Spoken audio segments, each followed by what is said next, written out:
I'm always up for a good adventure, and today's guest, all the way from Switzerland, talks about touring France for a month in a VW bus, Golden Week in Japan, which was I found very crazy.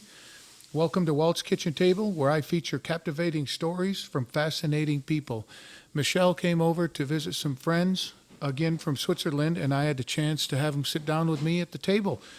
And he sings, got a beautiful voice. Let's get to it. How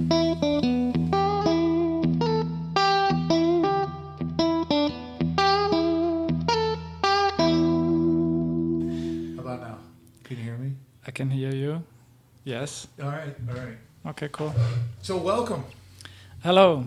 And your name is? Dun-dun-dun. My name is Michel.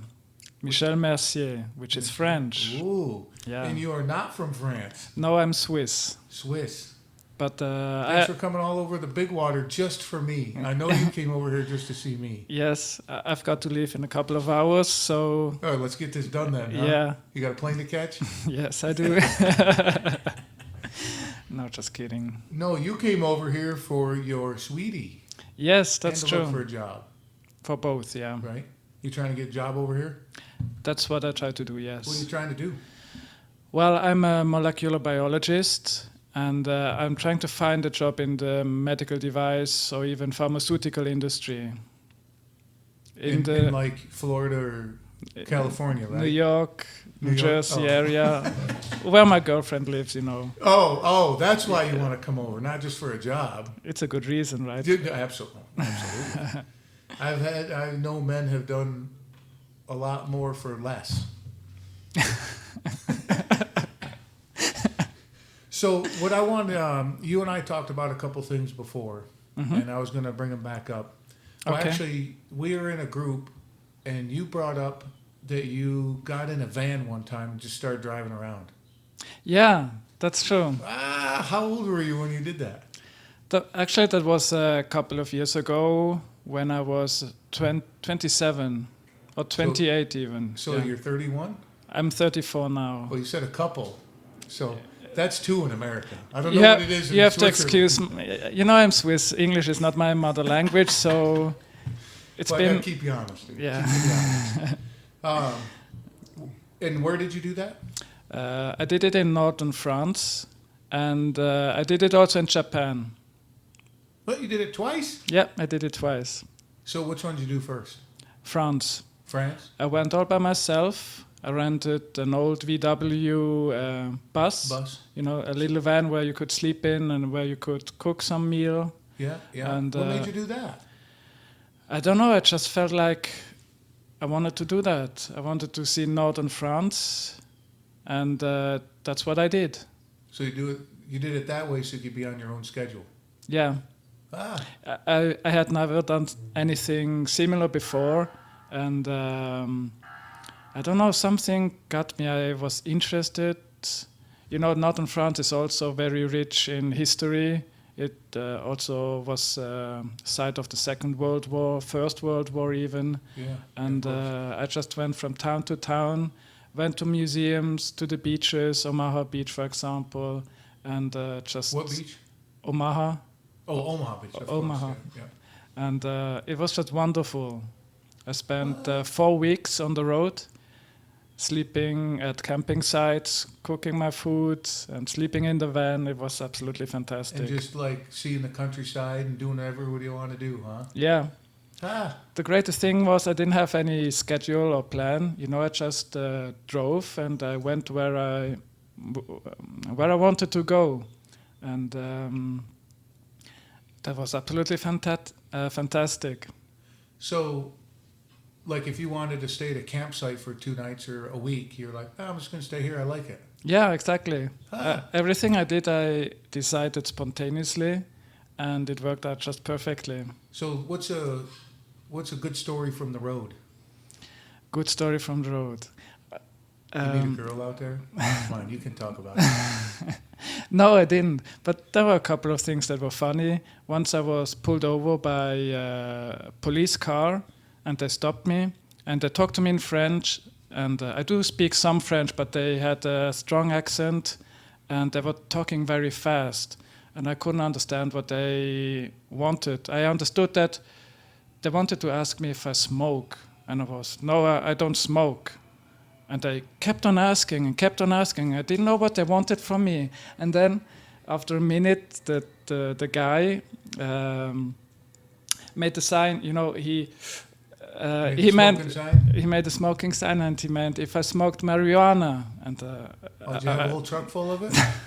no, but I'm sure he just pulled me over because of the van, because it was an old VW. Stereotyping, Yeah, it was stereotype. Yeah, I thought you spoke French. I do, but as I said, the accent was very strong, and they Their spoke. accent. Their accent was Okay, very strong, and okay. they spoke very fast, and I just understood words, and I tried to put them together and make sense of it. Right. And yeah, I Can think. you say welcome to Walt's Kitchen Table in French? Bien sûr. Bonjour chez Walt's Kitchen Table. Hell, I could have said that. I don't know kitchen table in French. Kitchen table. Okay, all right. No, that's pretty good.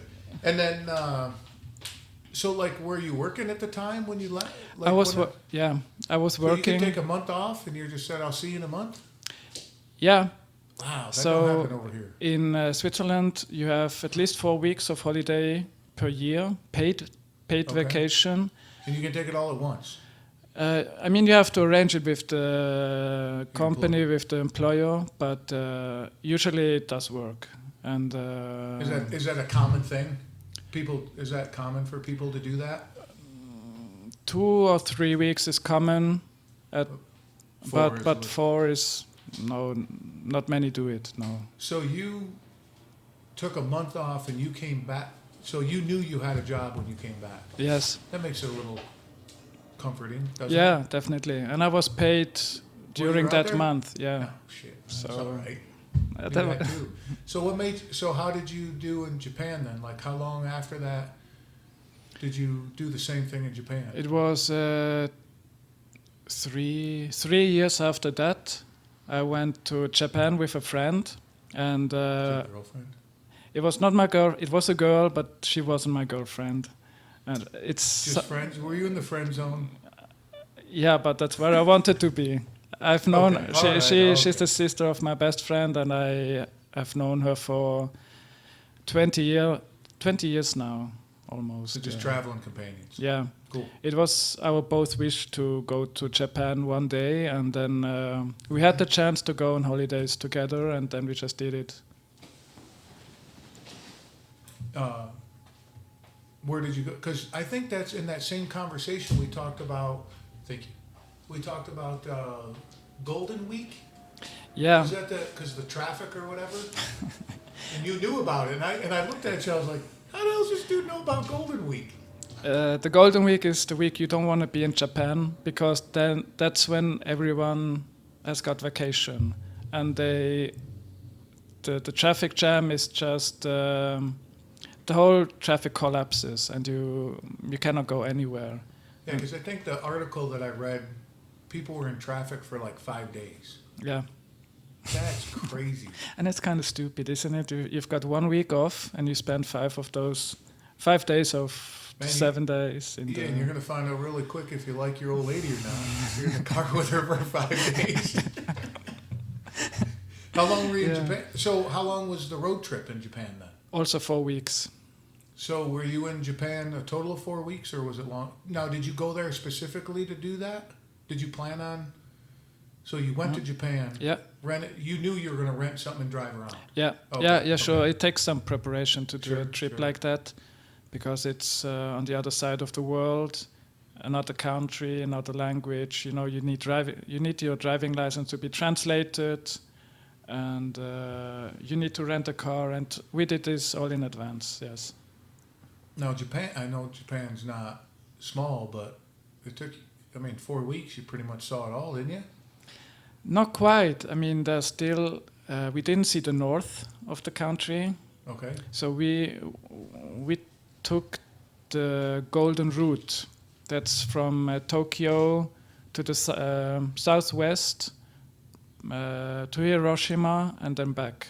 That's where you see the good sightseeing spots. You know, So first off, you start in Tokyo, then you go to Kyoto Mhm. and Okinawa, Nara, Himeji, and then Hiroshima.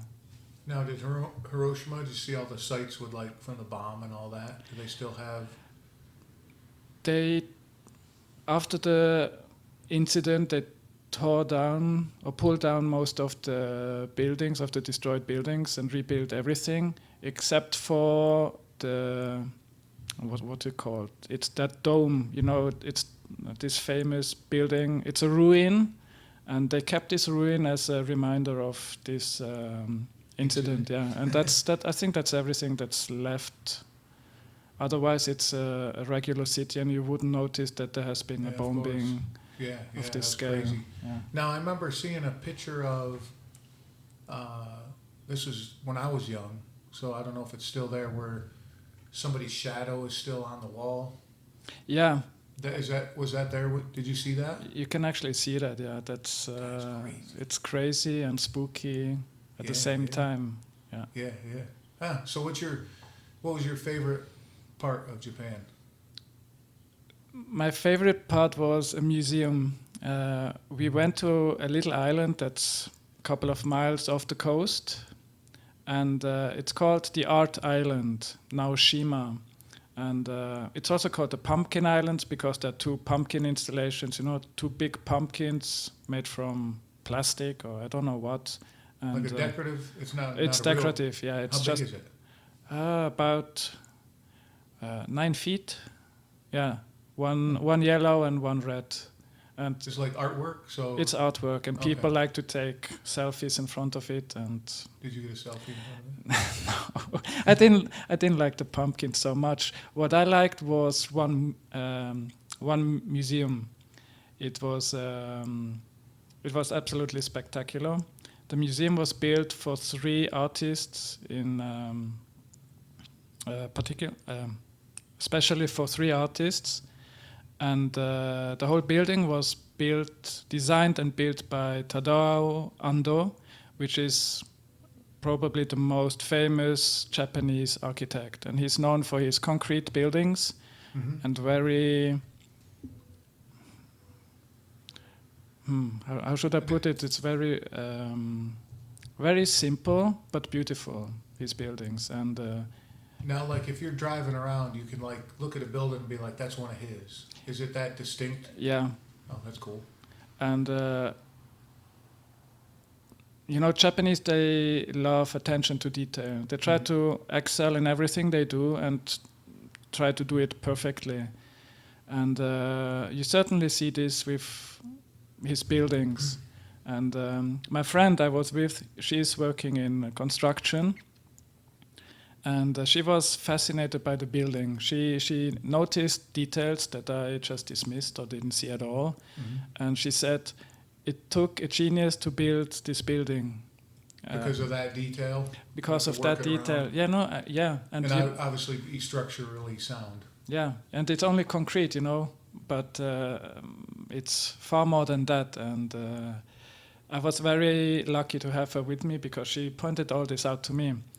But what You would have looked at it and been, "Yeah, it's a building." Yeah, Next. I mean, it looked nice. It's clean and simple, and I Right. like that. And but she pointed out to me that everything is perfect. All the measurements, everything was just perfect. Ah, And but what fascinated me the most was one room where they exhibited pieces of art of Claude Monet, the famous painter. okay. Japanese painter. No, he's French, Okay. and they have 5 paintings of him in one room. And before you go into the room, you have to take off your shoes. You're not allowed to go into the room with shoes. It's a Japanese thing. It's not Yeah, I was just for the gonna say, museum. I spent a lot of time in Hawaii or Maui, and that's the same thing. You know, you don't wear your shoes inside no matter what. Yeah, exactly. Yeah. And you know, you could go into rooms with your in other rooms with your shoes, but not in this one where they exhibited Monet. And you take off your shoes and you walk a couple of meters, and then you enter this space. It's bright and white. It's perfectly illuminated, and it's all in white. The floor is in white, the ceiling, the walls, it's white.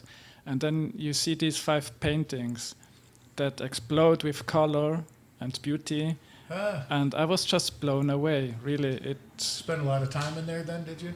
I spent a lot of time in there. I was just standing there and watching at the paintings because I was overwhelmed. It was so beautiful, and Oh, that's cool. I felt touched. And even now, thinking about it and talking about it moves me because it was so beautiful. Hey, your face is getting all red, and Yeah. yeah, that's awesome. Even then, what's that? 5-6 years ago? What'd you say? Hold on. Because we know it was more than 2. Yeah, but 3 years ago. Does that add up? I think I got it confused. I was in Japan. No, hold on. I was in Japan 2017, so 2 years ago, and France was Oh, and Francis. 2015. Yeah, I got it all confused. So do you want to do that again? Like, would you do that again in America? Take a van and That would be great. Yes. we got a pretty good companion to do that with. Yeah. So, yeah, because a lot of people do that in America. I mean, I imagine a ton of people do that like you did over there as well, but I just don't hear about it. I would love to do that, and it's the US is so big and vast and so many things to see. I would definitely do that. Yes. Nice. So the other thing that got me in one of our conversations was the service. How you explained it to me, and I tried to explain it to somebody else that I couldn't. So I want to ask you about that. You're talking about the army service in Switzerland. Yeah, Okay. and then there was a difference between serving in the army, and then what was the other service that you kept calling it? I think that's why I lost it. We call it civil service. Civil service. But I don't know if this is the proper translation for it. It's just kind of an alternative to the military service in Switzerland. And what would be the reason somebody would do that instead of military service? So the military service is mandatory for every male Swiss citizen. But if for some reason you are not fit for duty, be it because you are disabled or mentally not stable or whatever, then there's either you serve in the civil service, so you help the community. It's jobs where you support and help the community. Yeah, that was my next question. So, like, would it be like in healthcare and like road construction and like cleaning parks? And is that what you're talking about? Exactly. Yeah, it's most of the people do help in hospital or institutions where they treat elderly people, or clean up forests and Right. build hiking paths in forest and stuff like that. And no matter what, it's one of those services mandatory. Yes, except you are not fit for duty and you cannot do anything. Then of course you must. Maybe you a disability can, of some kind. Yeah, that were, then yeah, right. then you are relieved. And you went into the army? I went to the army. Yes. Oh, tell us, what did you do in the army? So back then I was a very thin boy. Well, look at you, you're still thin. You need a I'm couple still- cheeseburgers. Come on. I was a lot thinner and lighter as well, and I was in the artillery, and I served as a transmission soldier. Yeah, so I was partially responsible for building up the communication network so that tanks could shoot at their targets, because that's not an easy process. Right. Did you, were you in a tank? Or you? I was not in the tank. I was in a car that was more flexible, and I was setting up antennas basically. So like on the ground, so like you drive around like in a Jeep Yeah, and put antennas up so they could triangulate something and shoot at it, exactly. basically? Yes. Yeah, Okay. and communicate over this network of antennas, because there would be several of these trucks Right. and you would set up. Each truck would set up antennas, and this would create your communication network for the artillery, where you could communicate or triangulate or, plan your strike. Yeah. And you said the minimum amount of time is 2 years? In total, Well, not that you served, but mandatory. no, it's about 1 year. Wow. 1 year goes by pretty quick. Yeah, and in fact, you don't serve it in one time. So what I did, when you the first couple of weeks are just education, Okay. where they train you in combat and basic army techniques or stuff you need to know, and then the training is specialized to your profession, Field, yeah.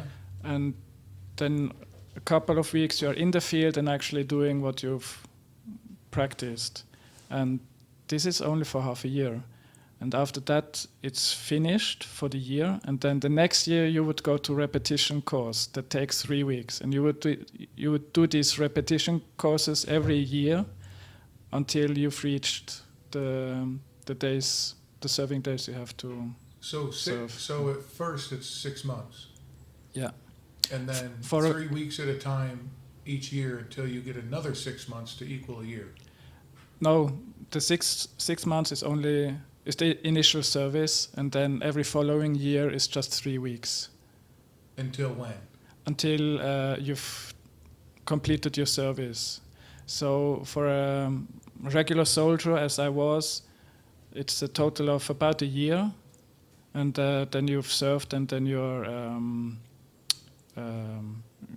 drop out. Well, how many years does it take to complete your service, though, if you're only at 3 weeks at a time? Because the first 6 months, right? Yeah. And then you need to basically do 6 months worth of service at 3 weeks at a time? Am I getting that right? I'm not sure. So if in the you first, got to put in a total amount of a year, more or less, yes. but you don't have to put it in all at once. No. But you originally said when you first go in, Mm-hmm. a total of 6 months. Yeah. And then after that, you go every year for a repetition course Mm-hmm. for 3 weeks at a time Yes. until you fulfill your service. Yeah.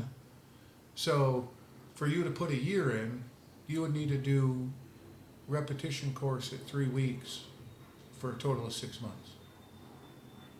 Yeah. So- Yeah. Okay. Sorry, I got it wrong. Yes, Okay. you're right. So for the next, oh God, do some country boy math here. 6, 7 months? No. No, 7 years? It's the initial training, which takes 6 months, and then about 6 or 7 repetition courses. Yeah, Yeah. okay, yeah. Carry the one. Yeah, right. So during the 6 months, did you have a job before you went in? No, I had just finished school, and I spent the spring and summer in the army doing this course, and in autumn I started my studies at university. So you went in after high school Yes, and then university. Or I'm sorry, high school, 6 months in the army, yes, university, yes, and then you got a job. yeah. That's the easy story. Yes. Yeah, we'll just do 30,000 foot view here. And then, so it's like, over here, it's like the reserves, Mhm. you know. Yeah. A company has to say, yeah, you have a job when you come back. So when you do your repetition for 3 weeks, you're just not at work, and the company has to deal with you not being there. Yeah. Do you get paid for those 3 weeks? You get paid not by the employer, but by social insurance, and you get normally paid 100% of your salary. Oh, that's nice, huh? Yeah. Now, how come you didn't want to make a career out of it? It's not your type of thing? I was just not made for it, no. Yeah. Instead, you went into pharmaceuticals? I mean, it was an interesting experience, and I don't want to miss that. but Right, I'm right. not. I'm not the army type. No? No. You got any good stories from when you were in the army? Did you almost blow That's what something up? That's what people think, but actually, it was most of the time it was very boring because we had a lot of time to wait, and especially in the field when you put up the antennas. You do this in half an hour, and after that you're just waiting until you're done, and that can take a week, and you're just a week in the middle of nowhere, just looking and checking that your antenna works. And You can only do that so many times a day, right? exactly, yeah. So what'd you do to fill your time? Play cards?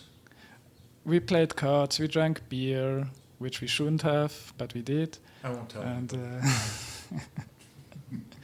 what did we do? We read books, we went for walks. I mean, it was ridiculous. Anything to fill the time, huh? Yeah. Whoa. Ugh. So now what do you,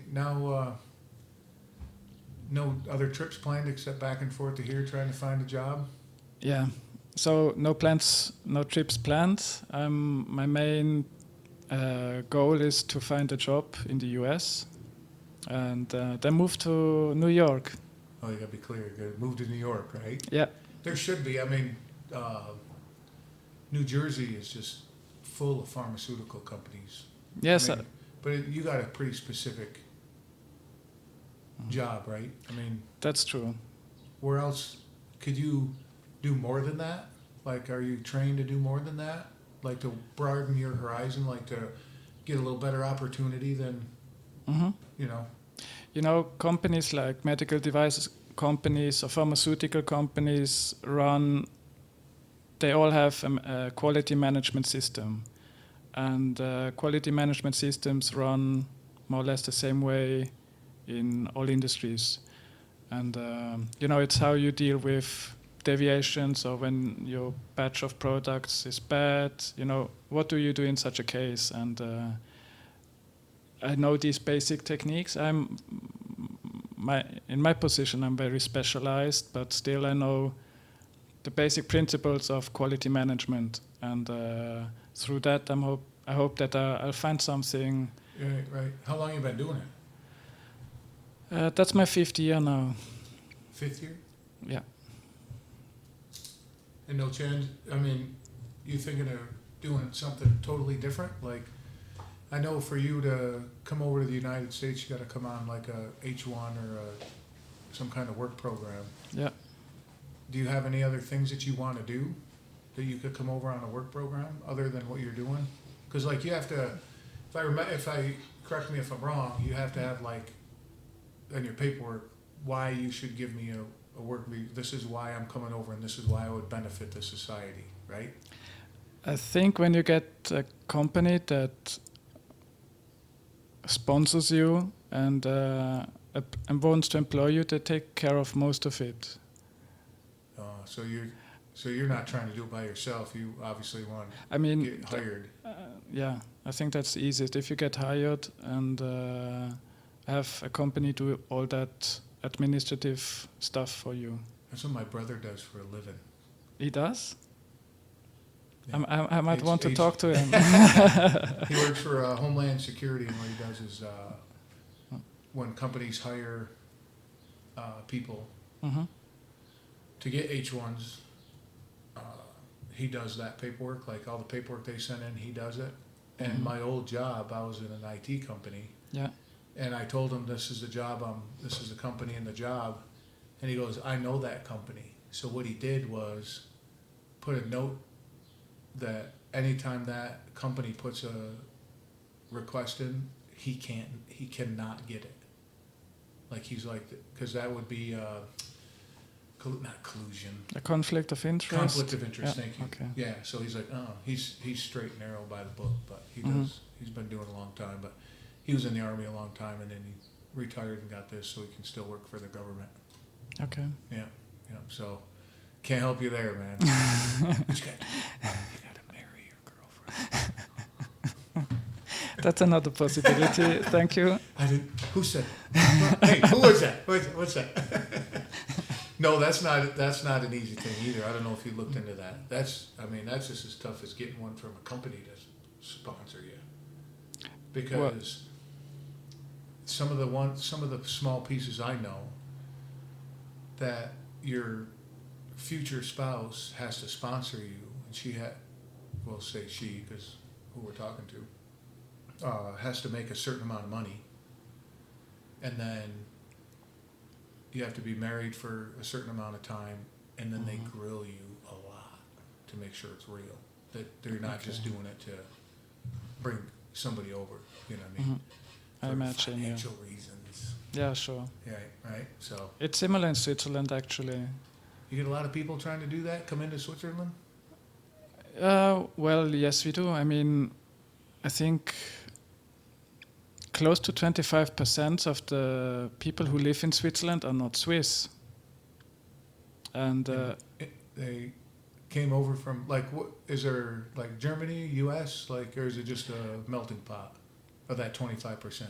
it's I'd say it's a melting pot. We have a lot of Germans and French, but or Italian even. We have people from Asia, not so many, but I think mostly from the Balkans. You know, Where? Countries that belong to Yugoslavia, And now they're Turkey. thinking just, coming over there it's harder for them to get in the United States, so that's they want to come over to the U.S., but that's easier to get into, kind of thing. Or, No, I think don't it's know any of the laws there, or why somebody would. I think it's just closer. And recently, or in the last couple of years, we had a lot of immigrants from Africa, because there was a lot of turmoil in the last Always is couple of over there, years, right? and that basically opened up streams of routes for immigrants to come into Europe. And some of them come to Switzerland because it's a good place to live. You like living there? Yes, I do. You got a nice little apartment? Or you don't own a house there, right? No, I'm in an apartment in the center of the city, close to work, and I enjoy that. What would it take to own a home over there? To buy a house? Is it pretty difficult? I mean, if you've got the money, then it's easy. Well, shit, dude. That's with anything in the world. If you Yeah. got money, it's easy. Is it? I didn't. I don't know. I haven't looked into this. I'm not interested You don't have any desire to own a home? Well, obviously Not things have yet. changed. Yeah. I'm not interested in settling. Not yet. Oh, don't tell her you said that. No, don't misunderstand. I just I'm putting words in your mouth. I don't want to own a home. See, I'm trying to twist you around, make sure you're real. All right, I get it. What do you do for fun over there? Well, because you play music, don't you? I do. sing, I'm huh? a singer. Oh, a good singer. I leave that up to the audience. You gonna sing something? Oh, wait a minute. What's that song? Watermelon song. Oh, the Watermelon song. Okay. Alright. So a little background first. I'm taking singing lessons with Andrea. She's my singing teacher, and you know her as well. Oh, yeah. All 7 foot of her. Yeah. And tall. she's really tall, but she's really a good teacher, because in the beginning, when I went to my first lesson, I was really, really nervous because singing was always very difficult to me. I was afraid of singing in front of other people. And so I was very nervous, but she took so good care of me that it just was fun. And since then I've made a lot of progress. And last year I took a course that she offers. It's a course where you write your own songs. And we write the songs in our mother language, which is Swiss German. It's similar to German, but it's like a strong dialect of German. Okay. So a German person normally doesn't understand Swiss German, although the languages are similar and we use the same words, we just pronounce them differently. Well, that would be like North Jersey and South Jersey. We pronounce Probably. the same word a lot different. But you still understand each other? Well, sometimes. Okay. No, I get it. So, the song is so you learn in your native language, Yeah. right? The song is in my native language, yeah. Okay, you can sing something for me? If I get the lyrics together, sure. We'll wait, go ahead. It's usually I would play the ukulele, which I don't have a ukulele. Oh, what a All right, pity. hold on, I'm going to put that on the list. Tissues, I got to bring tissues now because they're learning, and ukulele. Right. Okay. Can you sing, can you go all by yourself without a ukulele? Yes, I will do so. Alright. Leicht verwurzelt, ohne Krone, hangen an der Saftmelone. Will du Kraft vom Boden nimmst. No, hold on, I got confused. I can't remember the lyrics. It's so embarrassing. But I'll sing the refrain.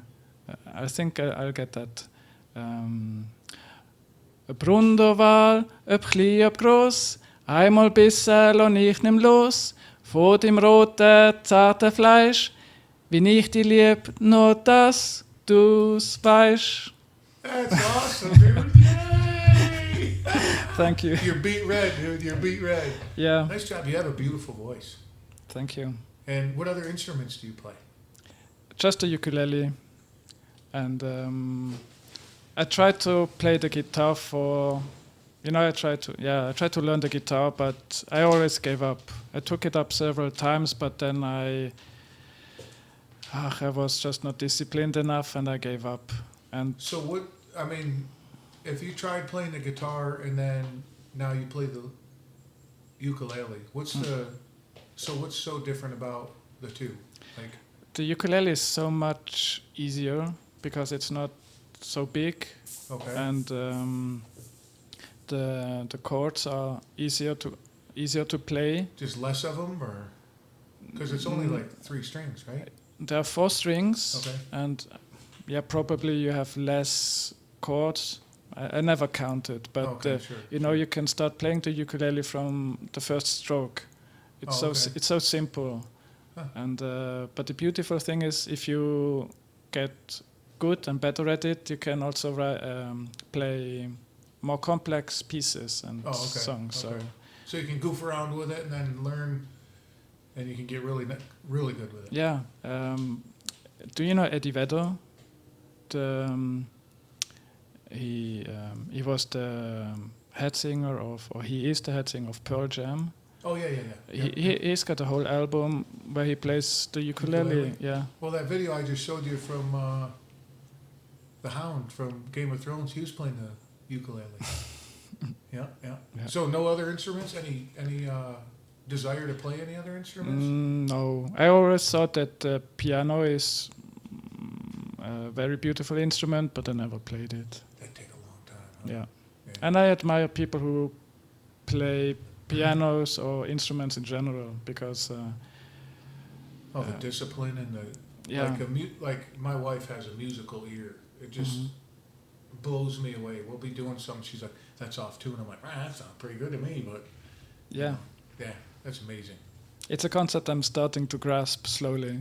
So you're gonna do more and more singing and write more songs and put out an album and world tour and No, that was never my intention. I started singing because I knew it would be something I love, and but I always had been afraid. And but then one day I said to myself, come on, this cannot be true. There is something out there that you would love to do, but you don't do it because you're afraid. I mean, that's stupid, right? Yeah, absolutely. And so I just went ahead and wrote to Andrea and jumped all over it. Yeah. That's how I started this thing. I'm like, I want to do it. Yeah. And everybody's like, well, you need to do this and do this and this. I'm like, no, I'm just going to get this equipment and start talking in it and see who listens. And I've been having so much fun, man. It's been a good time. So, Well, see, let's see. We covered a VW bus in Japan and France. You sang for us, which was amazing. Thanks. You're welcome. Your Army service.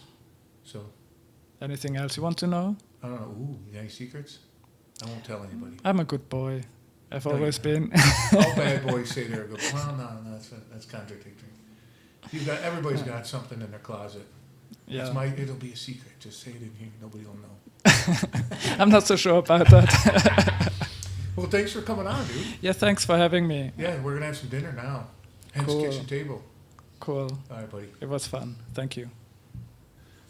As always, thanks for listening. And if you're interested in coming on the show to talk about, well, whatever we want to talk about, give me a shout out. And as you can see, everybody is extraordinary.